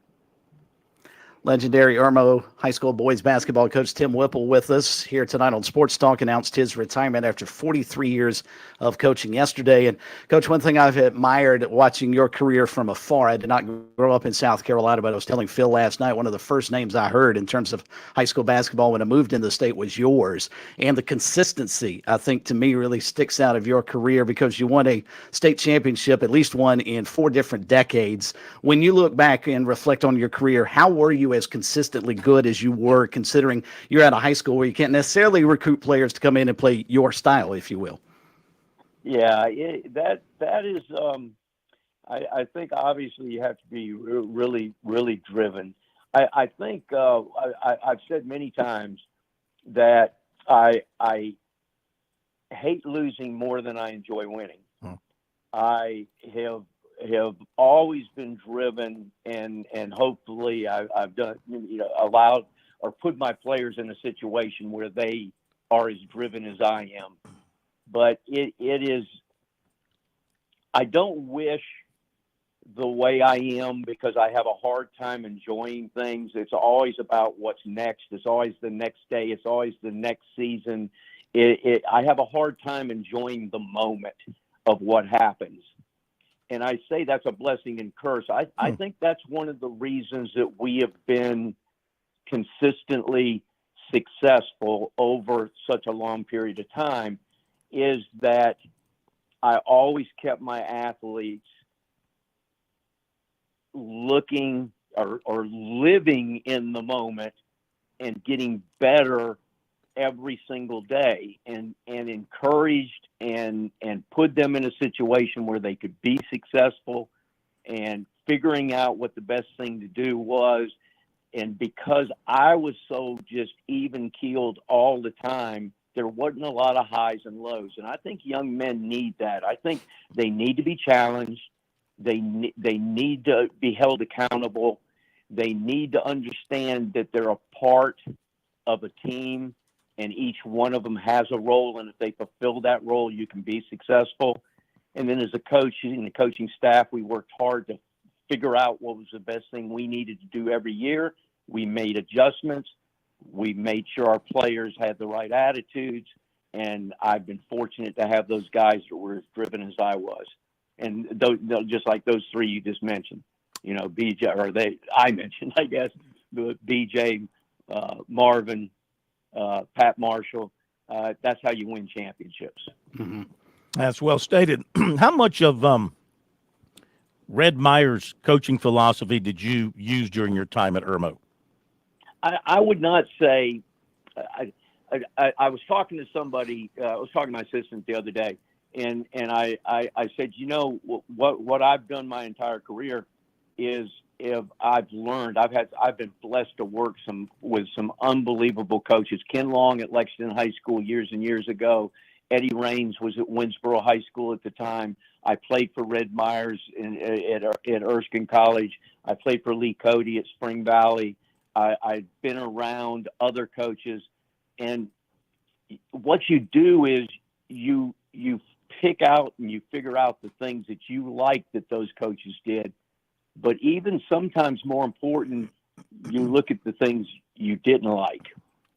And I think a lot of times picking and choosing those things to fit your philosophy helps you to grow, helps you to get better, makes you a student of the game all the time. I study the game constantly and was able to draw from those coaches. Red Meyer in particular was a tactician. He was an X and O person. Not every coach I worked for was. Some of them were more people persons and relating to personalities of players and how to deal with players and how to motivate players and how to get the most out of them. But I think what I got more than anything else at Red Myers was a taskmaster that held people accountable, that was just incredibly smart when it came to what you needed to do on the floor, and then preparing to do that in practice. If that answered your question. Oh, absolutely. Absolutely, it did. Couple more minutes with Tim Whipple. As you leave coaching after 43 years, and you coached a certain way, and you certainly built relationships and leaned heavily onto that. What do you foresee for future coaches, basketball, football, in this new era of coach-player relationship that we have in college and drifting down to high schools? Will future coaches be able to enjoy the same kind of relationships with players that you had throughout your career? I can answer that simply. No. I think I'm certainly getting out at the right time. I've always liked having my 7th and 8th graders. They're there. I know they're there. I know I can count on them. We can work with them. We can help them to get better. You have a chance to watch them grow and mature and become better basketball players. You don't have that opportunity now. People are leaving all the time. And it makes it extremely hard on coaches. And I think it makes it more business-like. And I don't think relationships will be that important in the future. It'll be about more being able to recruit talent, maybe keep talent, but to recruit talent and to have a lot of kids not willing to do the things that they need to do and wait for their opportunities, like you saw more over the last 40 years. Yeah. So I'm an old school guy. Obviously, I'm 68 years old, and I grew up in a different era than all these guys, and it does take a lot out of the game for me. I don't like all this changing and paying as much as we're paying for these kids, and I'll be quiet now. Understood. What are you going to do? You're going to go fishing? You're going to go to the beach? What are you going to do? Well, that's kind of the problem that I have right now. I really don't have any hobbies. I'll hit a golf ball around. I love the beach. I like to read. I'll figure it out. I think I'll be in summer mode here soon, which I'm used to. I've done that for my whole life. But then come August time, I'll stay in summer mode and I'll figure it out. Yeah. One way or the other. Well, sounds like fun. We congratulate you on a fabulous career. Indeed. Nobody stays Indeed. at one place for 40-something years, and that's just amazing. And everybody respects you, and everybody salutes you for what you've accomplished and the way you handle things throughout your career. We thank you for being with us tonight, and we'll see you somewhere down the road, I'm sure. Thank you, Coach. Thank you so much, guys. Thank you for the job you guys do. Thank you, Tim. Appreciate you, man. All right. Thank you. All right. Coach Tim Whipple, retiring basketball coach at Irmo. What a great career, man. We're losing some great ones left and right. It's crazy. Like we were chatting last night, 2024, the year of the retirements. Yes. But he's so impressive. Just listening to him talk about his philosophy and coaching, and he had over 40 guys, I think, go on to play collegiate basketball. There's a reason for that, and relationships are key. He cared about his players, each and No doubt. every one of them. And that's right. I think that's going to be a challenge for coaches coming up now. Hit the break. Be back in a moment.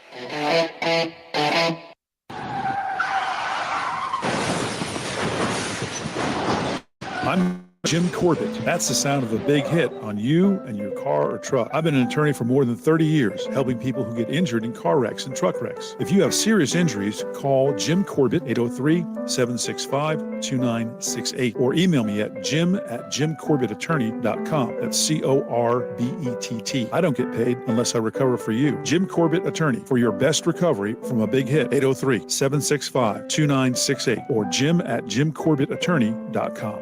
The South Carolina Education Lottery has introduced a new rolling jackpot, and it's big. How big? And a striped bass? Reel them in. Way bigger. Bigger than this world-class golf course? Or Bigger than that. Even bigger than the Gaffney Peach? Let's just say with this new rolling jackpot, Palmetto Cash 5 is officially too big to ignore. Palmetto Cash 5 draws nightly, so play today and check if your numbers are winners in the Players Club app or at seeducationlottery.com. Overall odds are 1 in 10. Top prize odds are 1 in 850,668. Stay tuned. More Sports Talk is coming up on the Sports Talk Media Network. George Bryan for Tsunami Bar Sports. Our David Abernathy has always said Tsunami Bar technology allows us to take the training to the grass. Now I know through my sport of golf that natural agility can be converted to athletic ability. And why is this, Tsunami Robbie? Transferring the training to the grass. This may be the most undervalued characteristic of the Tsunami flexible bar technology. The Tsunami bar action loads and unloads at the concentric and eccentric transition points. This is what we call reversal forces. And the Tsunami bar is the only bar and training device that I know of that can train these reversal forces adequately at speed. Hey, this is Luke. The Tsunami Bar is a terrific training device, whether you're working on your fitness or your golf game. It's convenient, it's easy to use, and you won't feel beat up afterwards. Be sure to click on the digital ad on SportsTalkSC.com and get 5% off any order using promo code BBB5. Don't wait, order today.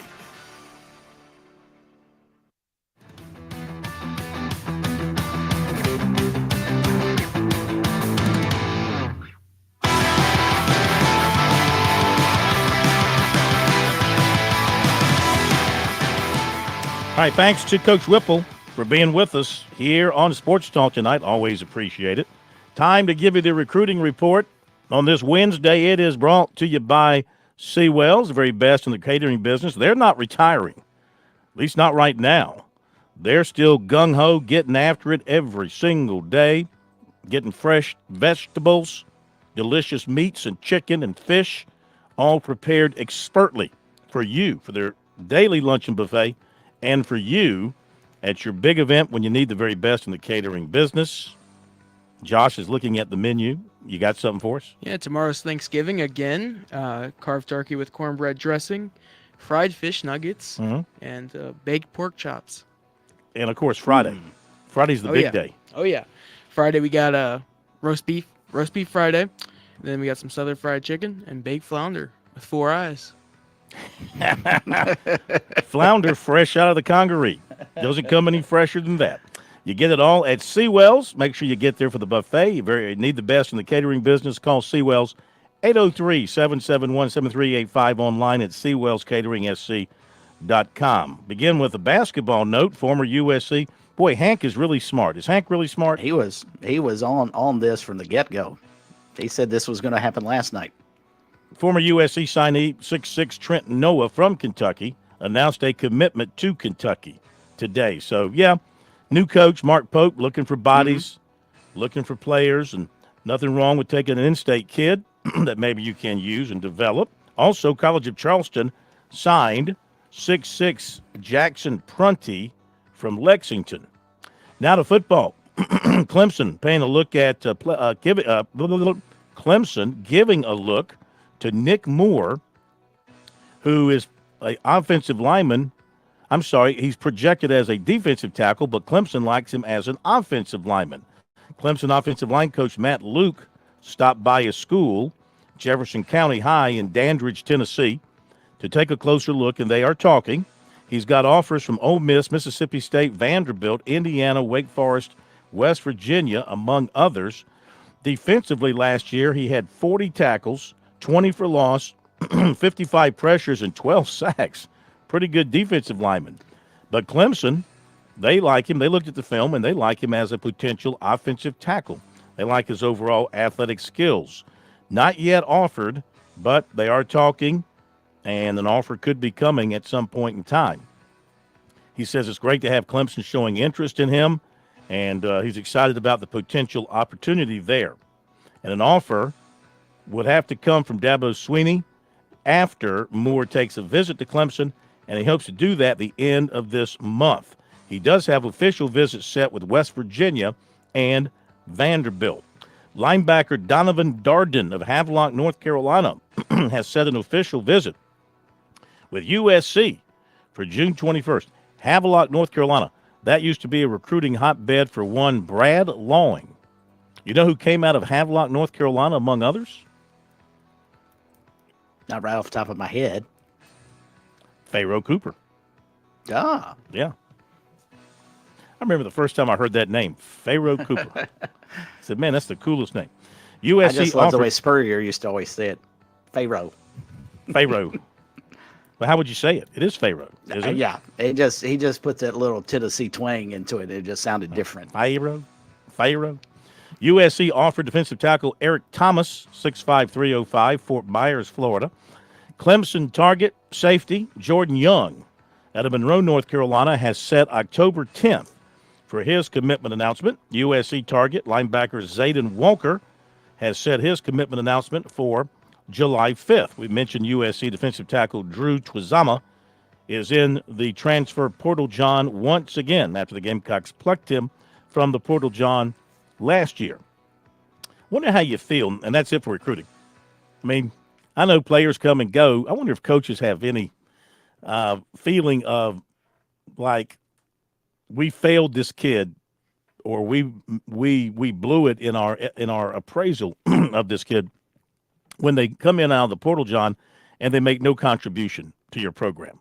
Like you just wasted money, scholarship money, and everything else on a transfer. I mean, when you take a transfer, I mean, you should be darn certain they're going to help you and play, not just, be a backup and sit on the bench and then leave you after a year. Doesn't make any sense to me. Well, and it probably hurts even worse than a high school senior that you recruit and bring in and doesn't contribute, because you're right. A portal transfer player has got to be able to contribute right off the bat. One would think. Okay, we'll hit the break. Chad Holbrook coming up on the other side. Be right back. On Point Weather is made possible by our friends at Palmetto Citizens Federal Credit Union on 107 Point. Here's tonight's forecast. We're not cooling down too much this evening. Muggy conditions, a low of just 73. Tomorrow, a high in the 88 to go with some heavy rain in the afternoon. Thunderstorms, downpours likely. Cooler on Friday, more rain and a high of the 82. While the weekend looks great, sunshine highs in the upper 70s. I'm Cal Moss with your On Point local weather.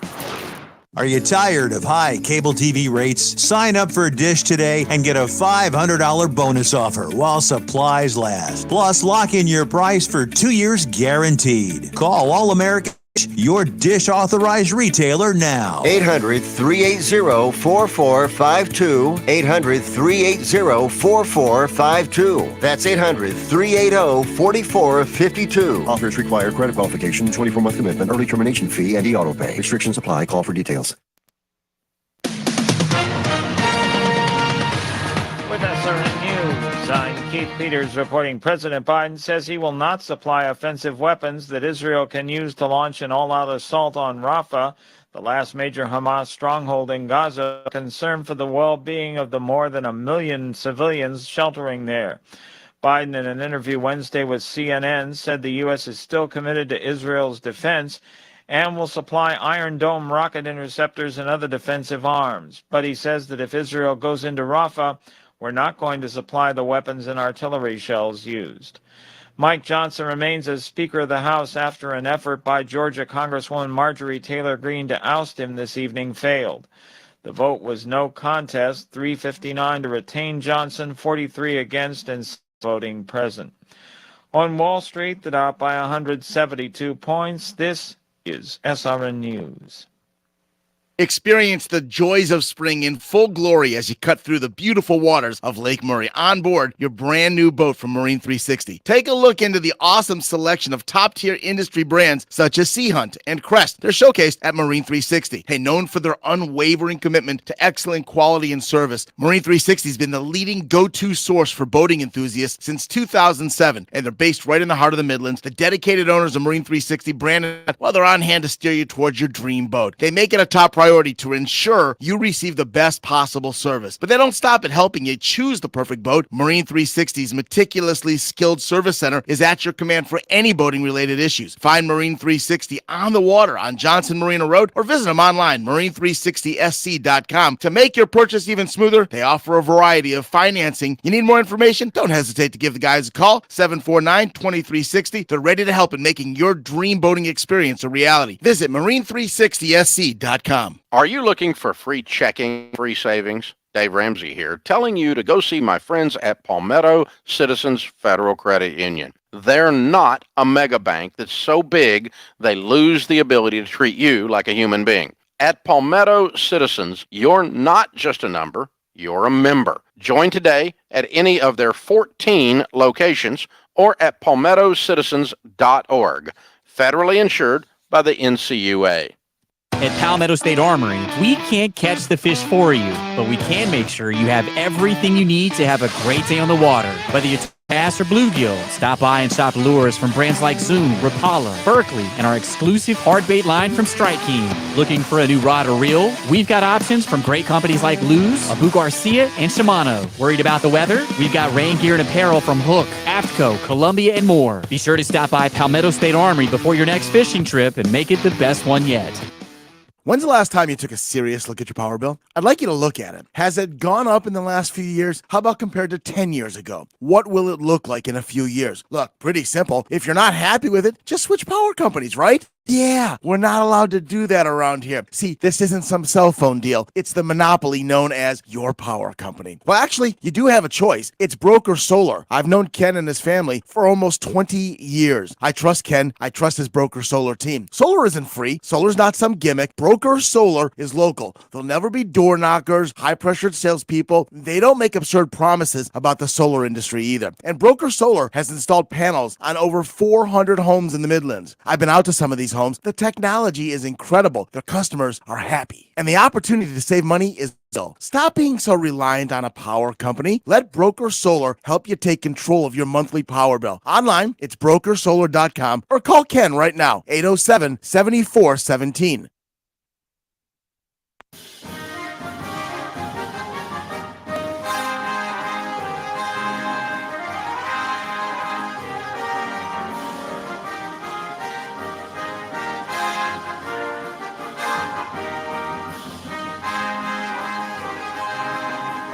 The sweet tunes of the College of Charleston Fighting Cougars fight song, or something like that. So we welcome Cougar baseball coach Chad Holbrook. I'm going to ask him if he knows the words to the College of Charleston fight song. I won't put him on notice like that. Welcome in, sir. How are you? Hope your dinner went well tonight. Yeah, I'm good, Phil. Things are good here in Charleston. Yeah, us baseball coaches, we play on Sundays, so figured we'd celebrate Mother's Day tonight. And but I'm happy to take a break and talk to you. I'm really thrilled that you called about our team. Well, thank you. Tell the missus we appreciate that as always. And you guys are having a great year. I think you've won something like 20 of 22, 34-11, 16-4 in the league. This team surprised you with where it is right now. Well, I thought we had a chance to have a good team. What scared me was, the loss of so many valuable innings thrown by last year's pitching staff, and you've seen those perform this year. Trey Poozer is the Friday night pitcher at Kentucky, Friday night starter, and obviously Ty Good at South Carolina was our pitcher of the year last year in our league. And those are two really, really good pitchers that we lost. So we had some unanswered questions, and then we went into the preseason and we lost probably, our All-American type closer. I mean, one of the best pitchers in our league. We lost him to an elbow injury. So when you factor in that we lost Trey Poozer, Ty Good, and Cole Mathis from being able to help us pitch, would I have signed up to being where we are right now, 34-11 and 16-4? Absolutely. Well, that being said, we do have good players and they performed well, and our pitching staff has probably surprised me a bit with how well they've done. I was going to ask you about the pitching because the staff ERA is really good, 3.84. I think everybody would sign up for something like that. You've limited home runs allowed, which I think is quite a testament to your pitching staff. What's been the key there with that? Have some guys just overachieved, or what would you point to? Well, some guys have stepped up, and some guys that were unproven or recruits, or a couple freshmen and a couple junior college transfers have really pitched well for us. They're talented. We just didn't know. It was like the fear of the unknown. We hoped they were good, but till you see it on your field on game day, you never really know. But they've really pitched well. Our ERA obviously has been among the top 10 ERAs in the country all year long, and that's a credit to our pitching staff and our pitching coach Will Dorton. And we've had a great year on the mound so far, but we got some very important games in front of us as well.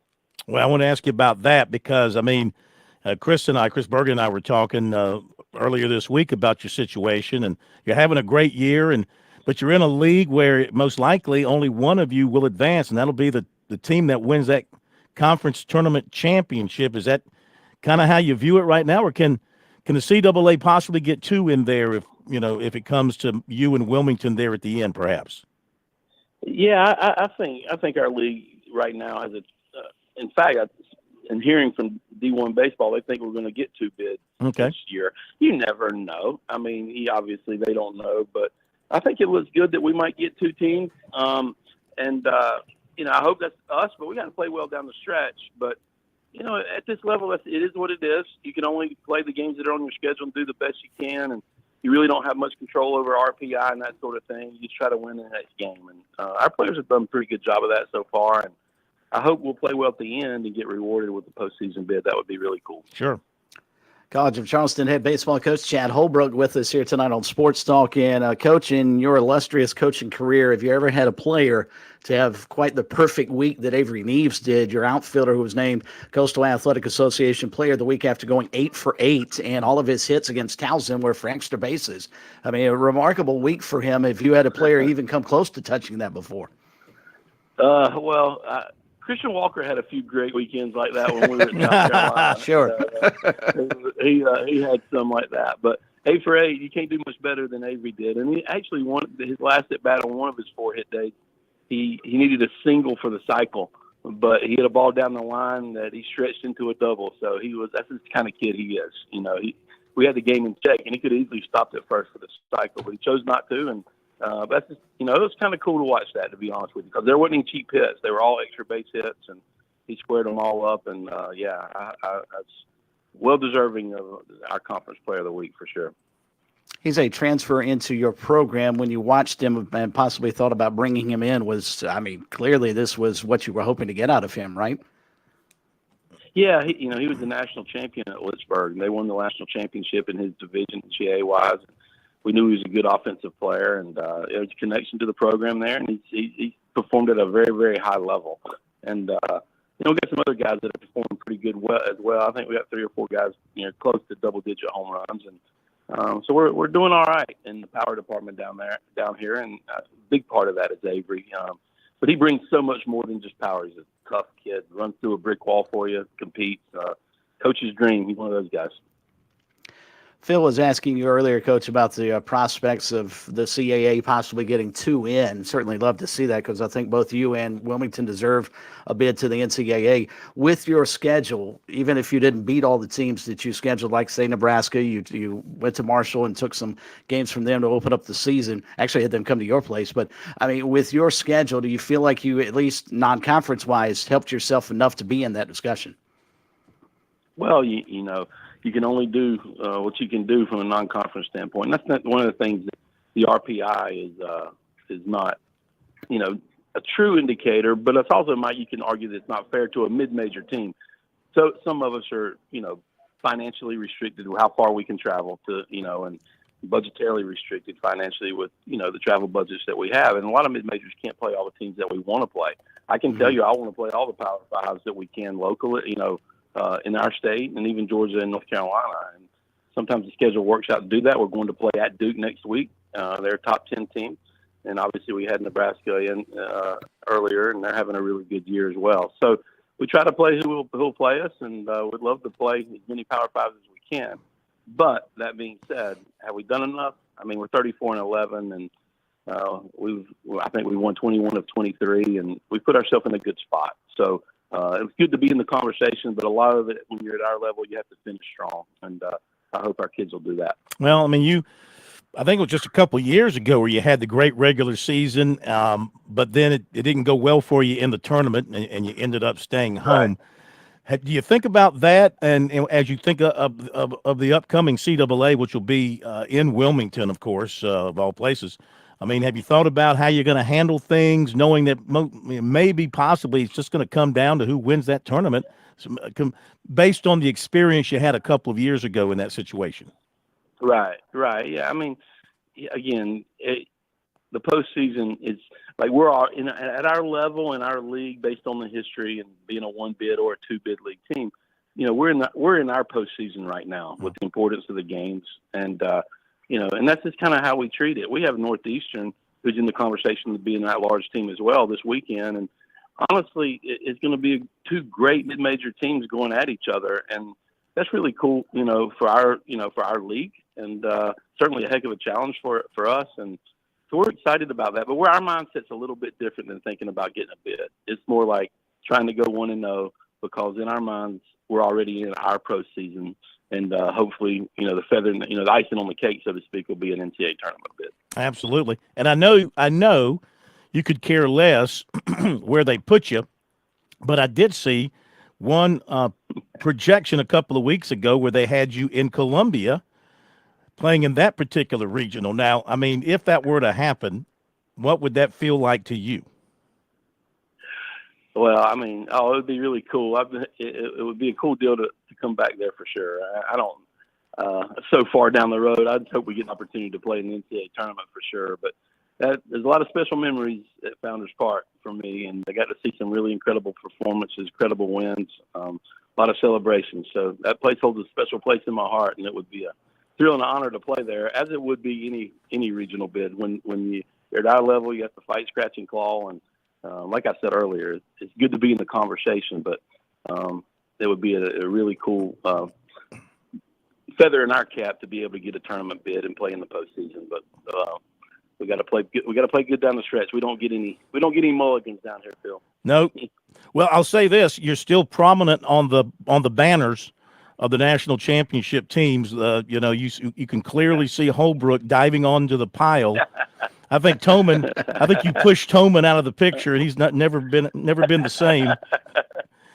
Oh Lord, well, that was a moment in time I'll never forget. And I actually had someone at my house today, and we were looking at a picture of me and Scott Wingo when Wingo was 90 feet away from the national championship in 2010, and I still walk by that picture in my house and I get chills. So that's a special place to me, and I love my time there. And man, it was fun to be around some great players and great teams. Well, listen, good luck moving forward. You guys are on a hot streak, a great roll. I hope it continues for you. Hopefully you'll hear we'll talk to you when you get to a conference tournament and everything will go well. But, hopefully end of this month you'll hear that name called out for the NCAA. That'd be really cool for you guys. So best of luck, and thank you for spending some time with us. Go get them, Coach. Bill, thank y'all guys for having me, and I hope we can talk in a couple of weeks and celebrate a little bit more. Thanks so much, guys. Man, look forward to it. Thank you so much. Chad Holbrook, appreciate him being with us and having a great year again at the College of Charleston. They just need to kick through that ceiling, to win that tournament, because I'm looking at the D1 baseball and projections, and he said they are, at least in the conversation, they are right now first four out, and they're on that line with LSU and Louisville, along with California. I don't think you want to leave it up to the committee. No. So go win the tournament and take it out of their hands. Yeah, I would concur with that. Sticking with baseball, USC coach Mark Kingston met with the media early this afternoon to preview the big series coming up beginning tomorrow night in Columbia, 8 o'clock on ESPN2. They changed the TV station on you. ESPN2, South Carolina, Georgia. It's important. They're tied with the same record for the sixth best record in the SEC, so positioning for the tournament. And, of course, postseason hosting consideration, all that up for grabs. Here's a little bit from what Mark Kingston had to say this afternoon. Mark, I think it's been a popular question throughout the season. How do you pitch to Charlie Condon? You throw the ball to the backstop and make sure he doesn't steal second base. How about that? Coach, talk a little about what Garrett Gainey has meant to you guys this year, and how has he improved since he came on campus? Yeah, he's improved in all kinds of ways. I think both physically, in terms of his mechanics, are as good as they've ever been, which has led to better velocity and more control. He's learned that over the course of the year, early in the season, he was just overpowering people. And then he got into the league and realized he couldn't do that. So he's had to make an adjustment to that.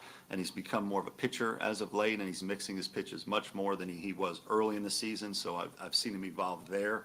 His velocity's up from where it's been in the past. And I think from a maturity standpoint, he's kind of like a wild bull at times, where you've got to kind of try to teach him how to harness it properly.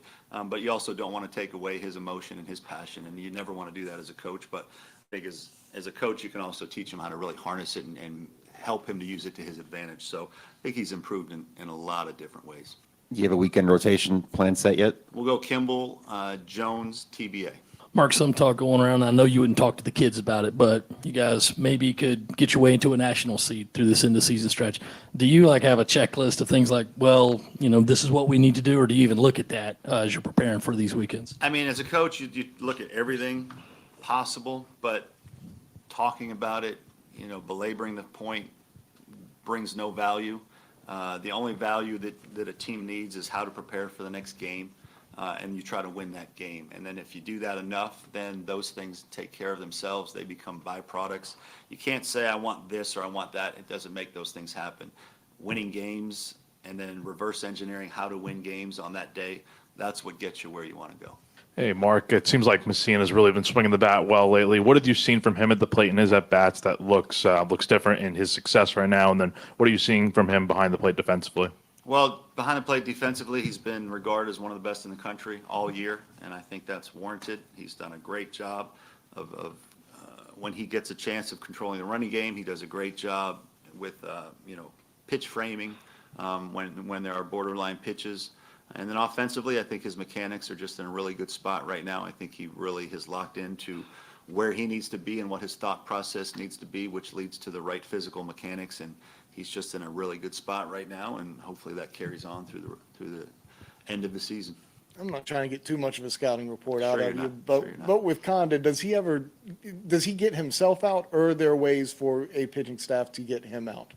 Well, yeah, I'll give you all the secrets, John. Yeah, I mean, I think when you hit 459 with 33 homers, an 1,100 slugging, and an almost 600 on base percentage, Yeah, I don't think there's really any way to get him out. There's just not. So you've got to try to minimize his damage. You've got to try to do the best you can of limiting his impact on a game. And that's really all you can do when a guy has those kinds of stats, because those are the kind of stats that would make Barry Bonds blush.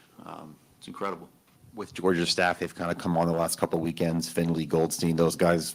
Anything stick out in tape about Georgia's pitchers and what they're going to bring this weekend?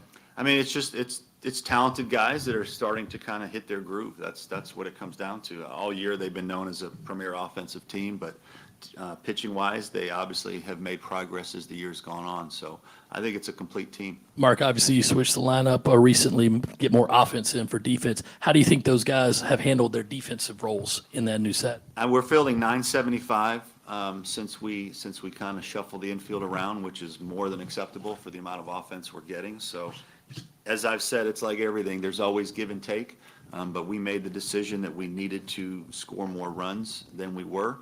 And if that means we had to take a step back defensively, we were willing to make that concession. And I think in the last 8, 9, 10 games, we're averaging close to 10 runs a game. So it's something we'll continue to do until we feel like we can't. Austin Brindling has just seemed to impact the game so much offensively, defensively with that catch the last 3 series. What did he do around the middle of April to give you the confidence to put him in the starting lineup? And then how proud are you when he goes in there and actually takes advantage of it? Yeah, very proud. I mean, because he handled the entire process with nothing but class. And so you love when guys that handle their business properly get rewarded by the game. So that's number one. Number two, when he came here, we recruited him because he had really good stats. He had a 500 on base percentage. He hit 386, I think it was last year. So that was a guy that we thought he could be what he's right now. But he came in with a little bit of a hitch in his swing, and it's something that he needed to fix, and him and our coaches worked very hard on that. And you could see in batting practice that it had been starting to get ironed out. And then one day we had a live at-bat session where pitchers that needed some innings and hitters that needed some at-bats went out and they faced each other. And he was, I think it was 6 for 7 that day. And it was just like, and I watched every pitch, and I watched how he took the pitches, and I watched his quality of contact, and like, this guy deserves a shot. I mean, we need a little spark. Maybe this guy will provide that spark, and he sure has. And so you're really happy for him. I know Condon's the talk of power hitters in college baseball, but what about Petrie and the way he followed up his power from last year with the power this year? I think like over 40 homers in his 2 seasons. Yeah. What's your take on him and maybe his consistency and knowing that pitchers are going to be more aware of him this year? Well, he's a special player. I don't think I'm breaking any news by saying that he's a special player, but he's evolved over the course of this year. He's had some ups and downs this year, and I think he's learned a lot about what it's like to be the hunted instead of the hunter. Last year, nobody knew who he was. He didn't start opening day, and he just kind of exploded onto the scene. This year, everybody knew who he was, and so he's been pitched differently, and he's had to make some adjustments, and he's had to learn. Against Arkansas, for example, he saw maybe 3 or 4 strikes all weekend, and he got impatient and he chased outside the zone, and he had a tough weekend. Since that weekend, he's made adjustments. His strike zone discipline has been very, very good, and he's had great success. So I just think with young hitters like him, it's really important that they continue to learn what the game's going to do to them, and then the adjustments they make back. And so I think it's been a really fun process to watch that with him. All right, that is Mark Kingston. All of it's on our website, SportsTalkSC.com. Don't forget, if you missed any of the program tonight, everything will be available for you in podcast form. Podcast form. Everybody does a podcast. If you're not doing a podcast, you're just not with it. Now, we don't do podcasts, but we put the show in podcast form. Mm-hmm. I wouldn't do a podcast. I mean, my God, I do 2 hours a night on radio. How much more do you have to do to let people think that you're smart? Or prove we're not. Or prove one you're or the not. other. But I don't even listen to podcasts. But I know people, I mean, obviously, people love these podcast networks have cropped up, and people are making money off podcasts. But I'm just saying. The difference would be. Let me just say real quick. Excuse me. Let me just say real quick. The show is in podcast form, and the bits of the show, like the interviews, they're put in podcast form for you as well. SoundCloud's a great place to go. Spotify's another great place to go. No more Google Podcasts. They did away with that. Yeah, it's on YouTube. YouTube. And it's yeah. all merged in. I don't think we're on there quite yet. Well, who cares? We're on Apple Podcasts. So Spotify and SoundCloud are good enough. What you got, Chris? Well, the difference would be our show probably translates differently into a podcast form. The only way that sports talk in the podcast form would be is if we did a long form interview, like say with Tim Whipple, turn the 15 minutes we had with him tonight and turn that into an hour feature. And I think that would have been a very good podcast because he's an excellent guest. Same thing with Chad Holbrook. You know, you turn him into a 30-minute, 60-minute deal where you're talking not just baseball, but other things going on. That would be the way to do it if we were expanding. I'm not suggesting that we should expand, but I'm just pointing out that that would be the way. It would be just an interview type deal. Okay. Yep. Feel More free. work for us. Feel free. Feel free. Baseball tonight. How about this? Wake Forest warming up for Clemson. They beat North Carolina A&T in 24-7. Good grief. So they got their bats warmed up. Ole Miss is leading Murray State 5-3, top of the sixth. FIU leading Miami 5-4. Unbelievable. Miami is only 8-16 and 21-25 overall. My goodness, they're not going to be happy with their new coach for very long. He better figure it out. They're down to FIU 5-4, bottom of the fifth. Liberty leading Virginia Tech 10-4, and that's in the bottom of the fourth. All right, Major League Baseball. Braves are playing Boston. They beat the Red Sox the other night, and they're winning 4-0 in the middle of the second inning. Texas over Oakland 7-4. Yankees. Oh, I misread this. I was going to skip this because I thought Yankees were losing. I am wrong. Yankees are winning, so I'll mention this. Yankees are winning. I looked at this wrong. Yankees are Philly, winning. perfect fan. I'm with them, win or tie, baby. 5-1. I tell you, it was a great night for me last night. And I get home, and say hello to the wife and to Winnie. Winnie's not the wife. Winnie's the pup. And have a little something to eat. Watch the Celtics take care of business against Cleveland. And as soon as that game was over, flipped over, caught the end of the Yankees beating Houston, seeing the Celtics win, and then the Yankees win within moments of one another is quite fulfilling for the Corn. Looks like, I tell you, Houston is really bad this year, and the Yankees are up 5-1 as they play in the bottom of the third. Arizona 2-2 with Cincinnati. That's top of the third. And we have Baltimore, Washington 1-1, top of the fifth.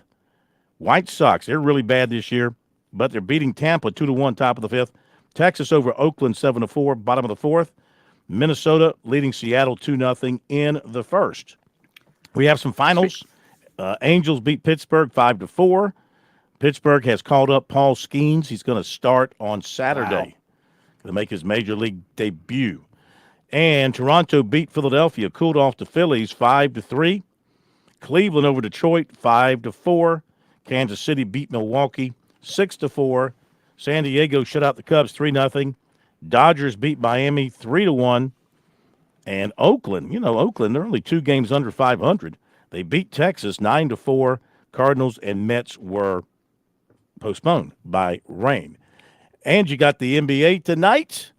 You got game 2, Pacers and Knicks. That should be a lot of fun. Love watching games. Love watching playoff games at Madison Maybe Square the Garden. only competitive series in the semis. The other 3 are god-awful bad. Yeah.